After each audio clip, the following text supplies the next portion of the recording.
Hello, everybody, and welcome to today's Friday Live. The date today is Friday, the 10th of February. I feel like this week has gone so fast. Truly, it feels like Tuesday to me. It's just flown by. When I realized it was Friday and it was time for me to jump on live with you guys, I was like, wow, where did the week go? It's been a crazy week. Look, I hope wherever you are in the world that you are well, and these lives, as I say every week, are here designed to do whatever I can to be of service out there to people who are struggling in their relationships or life or anything in between. So if you have a question that you would like me to answer, please feel free to post in the comments and I'll happily answer it for you. Or if you've just tuned in, because I know it takes a little while for Facebook to kind of filter out and let everyone know that I've come live. Feel free to say hi and let me know where you're listening from, where you are in the world. I know it's way too late in the evening for my UK peeps, but hopefully this is a good time for the US, Canadian, Aussies, New Zealanders, that kind of thing. People in Asia, whoever's listening, wherever. So if you are tuning in, listening live, love it if you'd say hi and let me know where you're listening from. I have a theme that's come up this week in my client work. And as you know, I tend to share whatever shows up in my client work with you guys, whether that be my one-on-one private clients or my students in my Relatable program, because I speak to them twice a week. We have live calls twice a week. We all jump on Zoom and have a chat with each other. So there's always sort of things that show up from that. And so there is something that I want to share with you today. But if you do have a question, pop it in the comments below. Hi, Darlene. Hello from Calgary, Alberta, Canada. Lovely. Hello. Love to hear from someone over in Canada. Thank you so much for saying hi. Hi, Wendy. Thanks for saying hi from Hamilton in New Zealand. Anyone else who wants to jump in and say hi? I do love it. For those of you who don't know where I am in Melbourne on the Mornington Peninsula, and beautiful part of the world. The sun is shining today, and today would be a good day to get out on my paddleboard, but it probably won't happen because I've got lots of beautiful clients to chat to after this. But it is a gorgeous day. The sun is shining. There's no wind. It is paddleboarding weather. Anyway, hi, Colette. Thanks for saying hi. You're in Christchurch. Okay, beautiful. Hey, Susan. You may not get to stay on long, but some is better than none. Absolutely. Thank you so much for saying hi, Susan. I do so appreciate it. And anybody else out there who would like to say hi, feel free to do so. Mick, you're in Lake Macquarie. What a beautiful part of the world Lake Macquarie is. Yeah, gorgeous. Thanks for saying hi, Mick. All right. So I wanted to talk about something. This actually has come up a couple of times today already and has come up during the week. And I actually had someone send me in a question about this. And it's to do with guilt. All right. I want to talk about guilt for a second and what that means in our relationships, because I had someone say to me, I was actually talking about this with a client very early this morning, and it's come up a bit this week.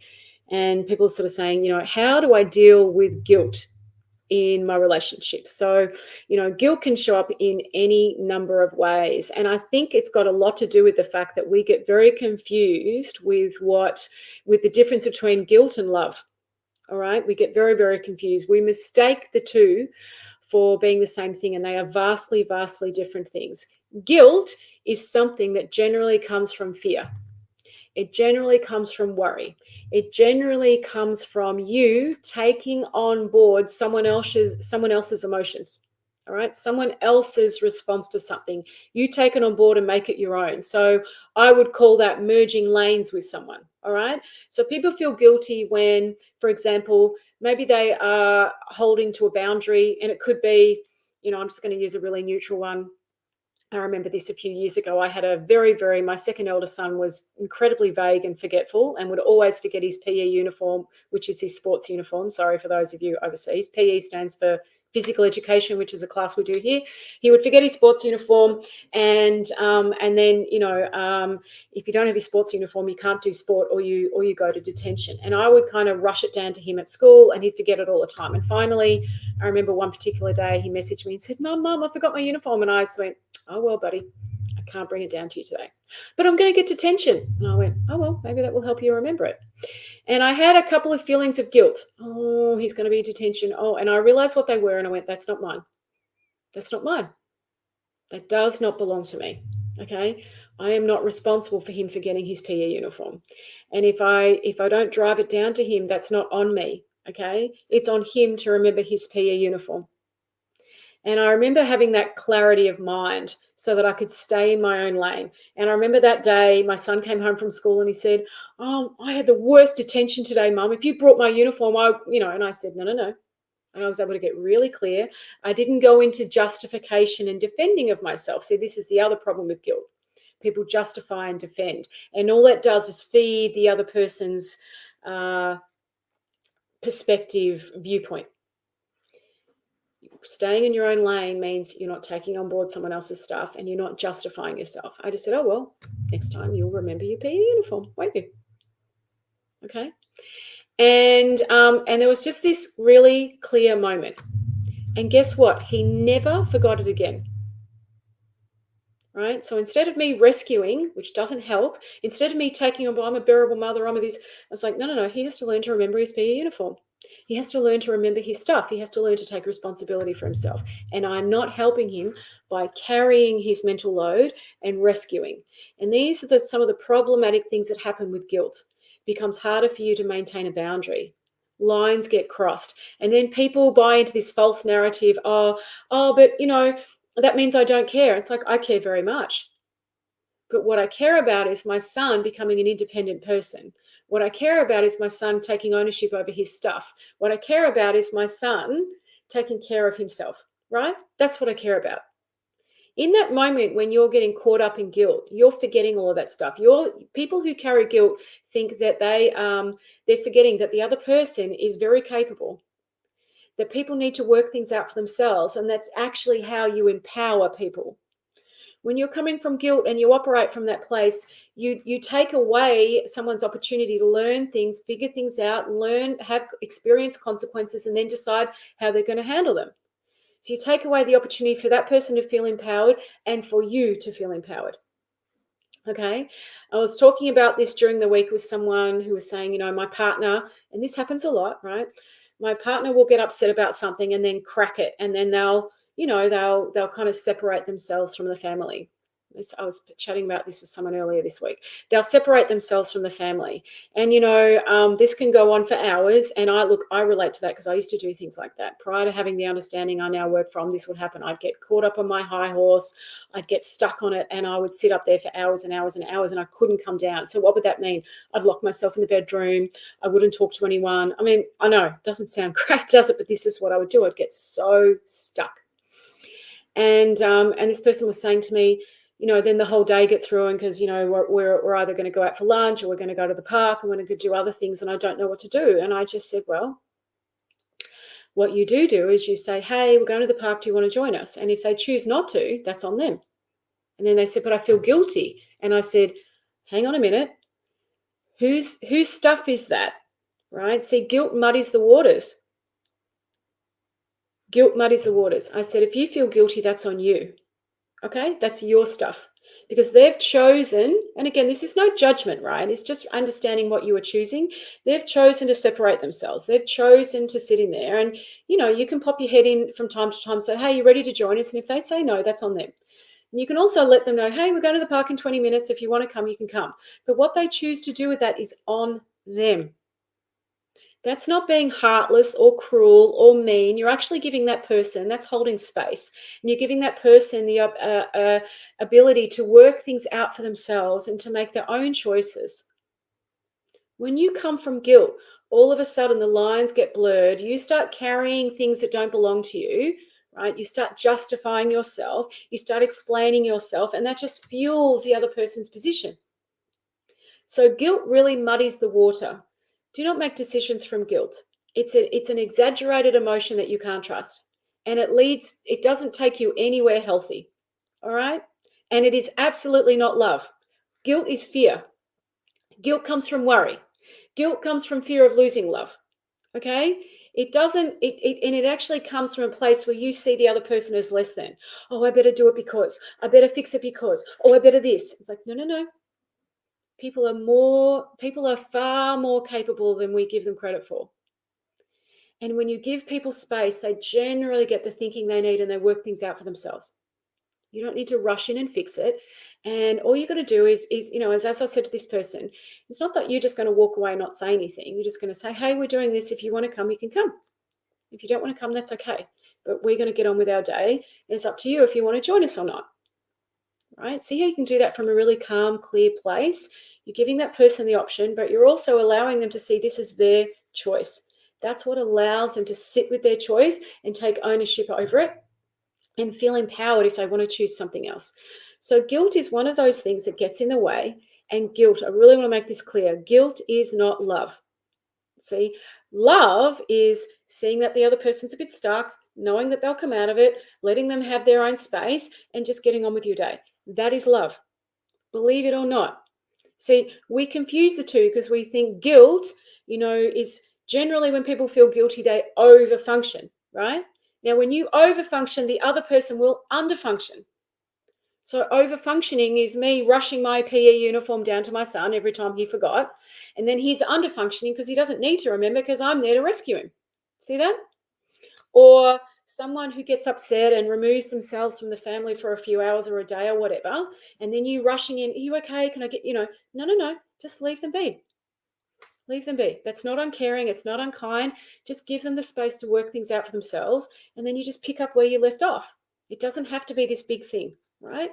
So guilt can really blur the lines between what is healthy, what is unhealthy, people overfunctioning and someone underfunctioning. And you do not want to get caught in an overfunctioning, underfunctioning scenario.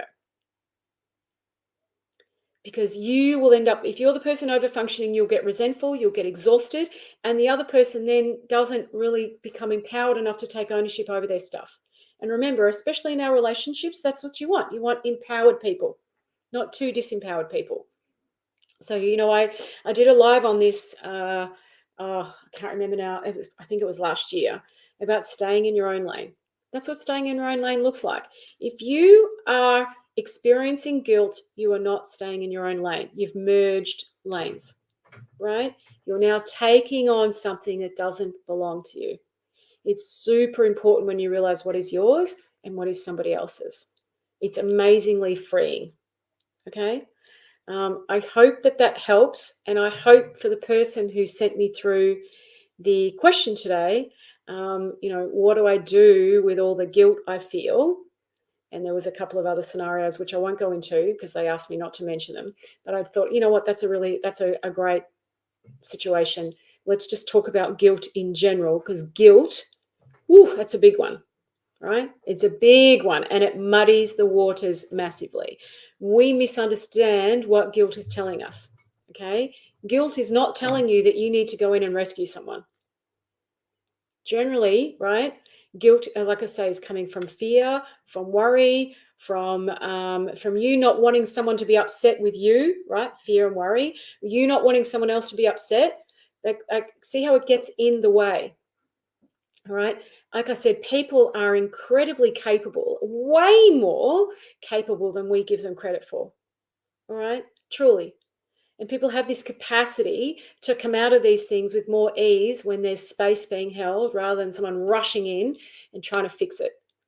People don't need fixing. And that includes you. Just in case you think you need fixing, trust me, you don't. All right. Nobody's broken.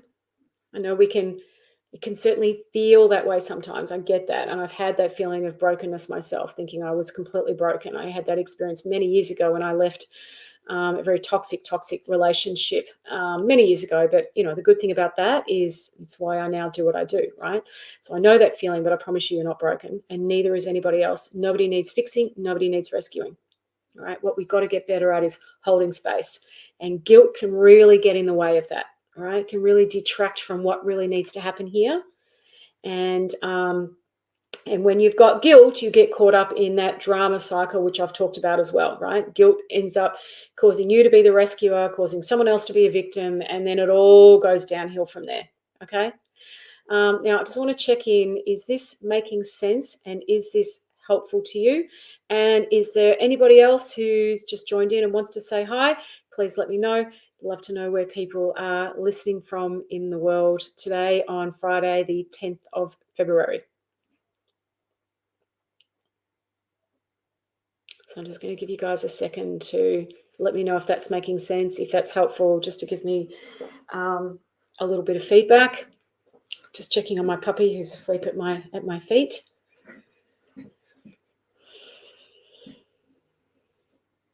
Oh, you're in Delaware. Okay. Hi, Sean. Thanks for saying hi. You're in Delaware. I love it. Love it. Anybody else want to let me know where they're listening from? Okay. Made sense and is helpful. Okay, cool. Cool. Thanks, Susan. Hey, Giovanna. Thank you, darling. Hi, Rick. Thanks for saying hi from the sunny Gold Coast. So excited for you, Rick. Really, really I am. Yes, it is a great day for a paddleboard, Brian, but I don't think that's on the cards for me today. Maybe tomorrow. Okay, Joe, you're in Mount Isa on the road from Darwin. Yeah, okay. Wow. Awesome. Love it. You're watching, Lorianne, you're watching from Edmonton, Alberta. Wow, I love this, guys. Seriously, thank you. I find it so amazing that we can be in all these different time zones, yet be in this exact moment in time together. It's still, I find it extraordinary. It's one of the great wonders of life to me that, and I love that. I know I've chatted to people in Minnesota today, in New Zealand today, in Vancouver today. I love the fact that I can connect with people at the same time, even though we're hours and hours apart. Christine, hi Christine, you jumped on now from Kia Ora, Manawatu, New Zealand. Okay, cool. Love it. Thank you. Thank you for saying hi to me. Joe, this totally makes sense. Okay, fantastic. Love it. Great. So it's really, really important. This is what I mean by when you understand the way we work as human beings, you understand the psychological functioning of a human being, you start to notice things like guilt and how unhelpful and useless they are, and you stop operating from that place, right? Now, when we stop operating from that place, it makes a massive impact on A, how we feel, and B, how we connect with the people around us, and then how people connect with us, right? So if you just think about this one thing that I've just talked about today, if you are someone that operates a lot from guilt, this will change your life. Truly, it will, okay? Because guilt is exhausting. It sucks the life out of you. It has you carrying like mental load of other people, right? And there are people who go through life feeling guilty about everything. And if you are that person, like, it's okay. I'm not saying it's right or wrong. You just want to understand the price you are paying for that. You're carrying something that doesn't belong to you. You're probably over functioning. You're probably feeling quite resentful because you don't feel appreciated because you're doing all of this stuff. And that's because you don't like feeling guilty. So every time you feel guilty, you jump into action to avoid that feeling, right? You busy yourself and it kind of soothes you for a little bit, but then you come back to guilt. And then it can actually have you feel like you don't know who you are because you're operating from a feeling that takes you away from who you truly are and what you truly want, and it gets in the way of you creating what you really want for yourself. So for example, maybe you're someone who I don't know, maybe you're and this I know that this happens, all right? Maybe you're someone who's at home with your children and you're discovering that you only enjoy being with them, 3 to 4 hours a day max. And what you really prefer is to have some time to yourself, and you want to put them in childcare, or you look forward to them going to school and then you feel guilty. I shouldn't feel that way. I'm a terrible mother or a father. I shouldn't feel that way. I should love my children. I should enjoy being with my children. See the should. When you come from guilt, you should all over yourself, right? I do not trust any of my thinking that comes from shoulds, and I certainly don't trust thinking it comes from guilt. I am absolutely coming from my ego, and I can't trust it. Absolutely not. My mind is not clear. And so, as you get to know these aspects of yourself, and it becomes easier and easier to then choose to operate from something else. And then you become more and more empowered. As you become more and more empowered, the whole dynamic in your relationships and your life changes, like the whole dynamic. And not only that, you're not carrying as much heavy mental load. Now, you've got to understand, when someone is carrying a lot of mental load, and every single person is carrying more mental load than they have any understanding of, truly, they are. When you're carrying a lot of mental load, there's far less of you on offer because you become impatient. You get tired. You just want to go to bed or have a glass of wine. You can't be bothered dealing with things. And that gets in the way, right, of what it is, of your ability to connect and show up the way you want to. So mental load is one of those things that people have so little awareness of, yet it impacts everything. And one of the biggest things it impacts is your day-to-day well-being. And this is absolutely the stuff that I teach in Relatable, that I work with my clients, because you have got to know your own mental load, right? And it is way bigger than you think it is, meaning there's more of it, right? I'm not saying it's a bigger problem. I just mean there's more of it. And we become so used to things being a certain way, we don't even realize. And so this is what people realize as they start learning this understanding: their mental load falls away. And with it, things like guilt and things that take you away from you honoring you connecting with the people that you want, and you showing up to life the way that you really want to. Okay.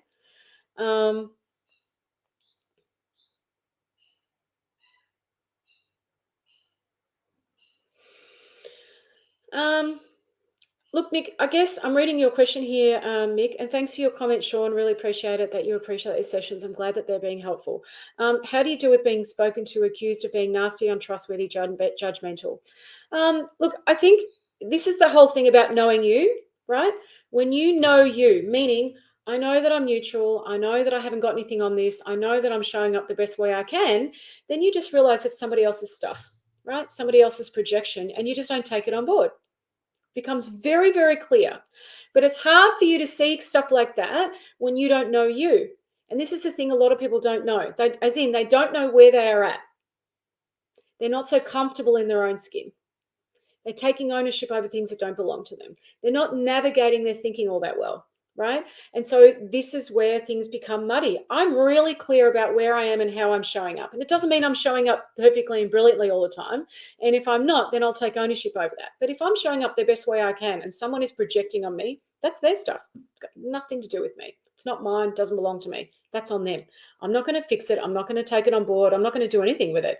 It's like someone's just having, they're blowing off steam. Okay, fine, but that's not mine.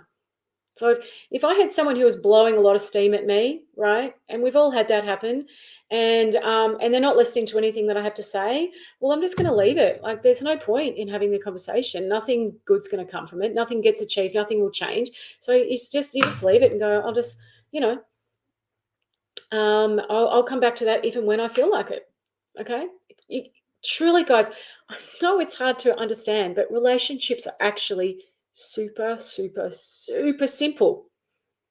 Okay. Believe it or not, they are. I know the narrative out there is that they're really complicated and they're hard and they require lots of work. That is just not true. That is so not true. That narrative has to change. It's not true.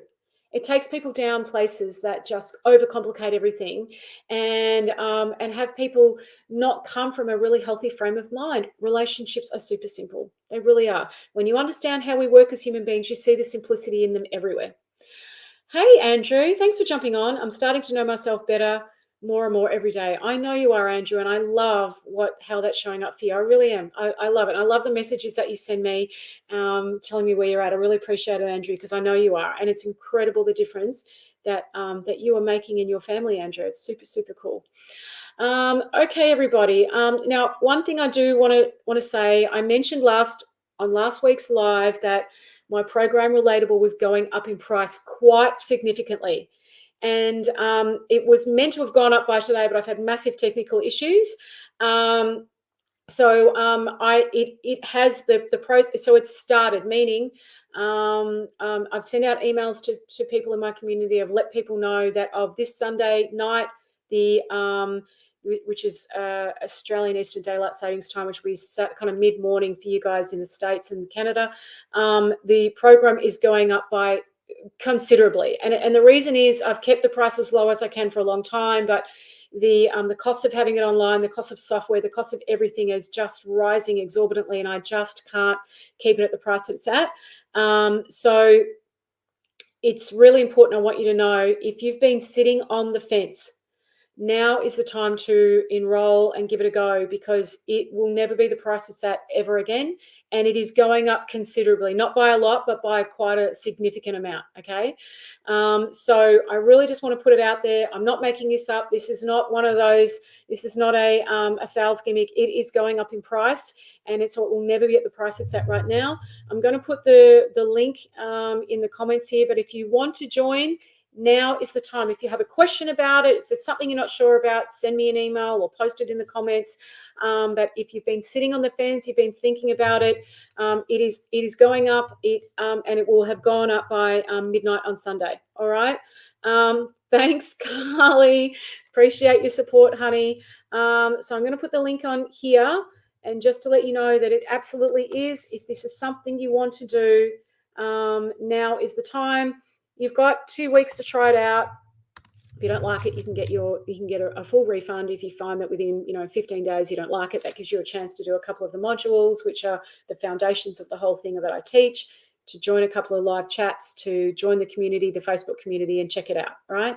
But I just want to make it really, really clear, in case anyone is under any misunderstanding. By February 12th, it will have gone up. All right, by quite a large amount, not a little bit. So if you are on the fence, now is the time to join it. Okay, truly. Okay, so Brian, Mick, you will never regret taking this on. Thanks, Mick. Appreciate your support, honey. Fee, I hate checking my emails. Got any tips? I hate checking my emails. Well, I guess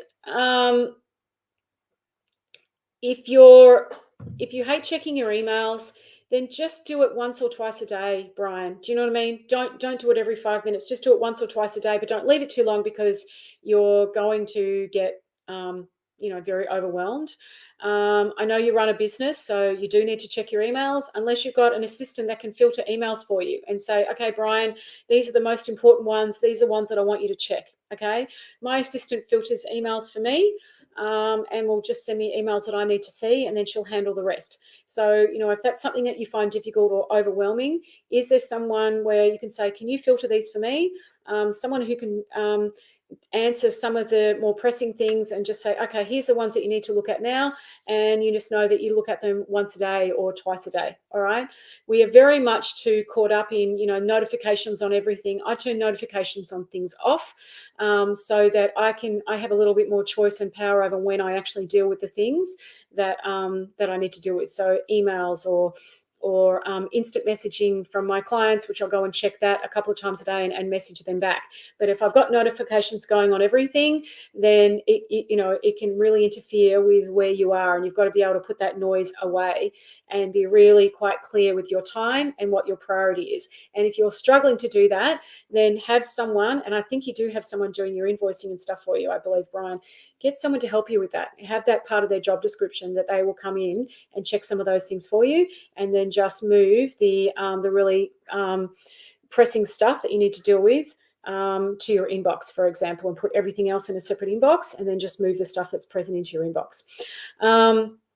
Sean, any tips for trying to be more present? Look, that's a great question, and I think it's one of those things that the only way you can be present is to know yourself so well, so you actually know when you are, right? It's really, really, really difficult, okay, Sean, when you don't know yourself, to know that. Because the only way you know you're present is by how you're feeling, what you're noticing, how calm and clear your mind is, right? And if you don't know what a calm, clear mind feels like, and most people don't even have a point of reference for that, they think they do, but they don't, then, and this is what I mean by getting to know yourself.